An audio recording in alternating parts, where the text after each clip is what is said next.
The next steps in the vaccination program, given that we've now received the vaccines, is a launch that will be taking place at the National Hospital tomorrow. The time scheduled for that launch is 10 a.m. The launch will be conducted by the chairman of the Presidential Task Force on COVID-19.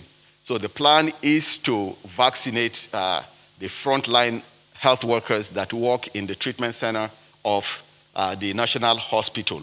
Those will be the first people, just like we've communicated, that frontline health workers will be the first people to get the vaccine.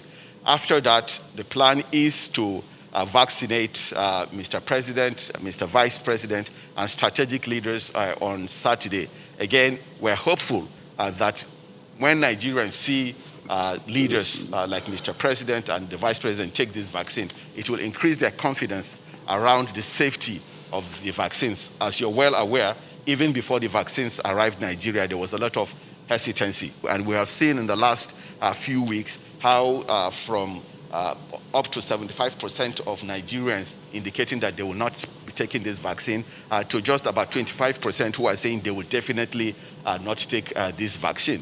We have about 50% that say yes, they will, and 25% that are not so sure. So there's still a lot of work that needs to be done, and we know that we have the resources and the commitment to get this job done.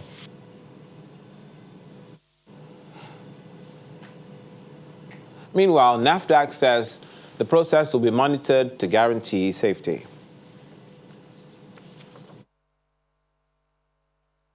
Our own staff are getting ready. We are training other staff in terms of pharmacovigilance. Because once the individual gets the vaccine, our work starts in terms of pharmacovigilance, asking what is going on, things like that, and making sure that it is recorded. Because we join the global world by also contributing our own data, that this is what we have in Africa or in Nigeria. So that is what we are doing. In terms of general safety, there is no drug, no medication or medicine that doesn't have side effects. But because this is such a new vaccine, we are paying more attention to it. Is it just ordinary side effect, my arm is sore and so on? Or it is that I feel so weak for 2 days or 3 days, So we're going to note all those. And those will be compared. In fact, part of what we are doing at the African continental level is to also compare data from Nigeria, as an example, with data from South Africa.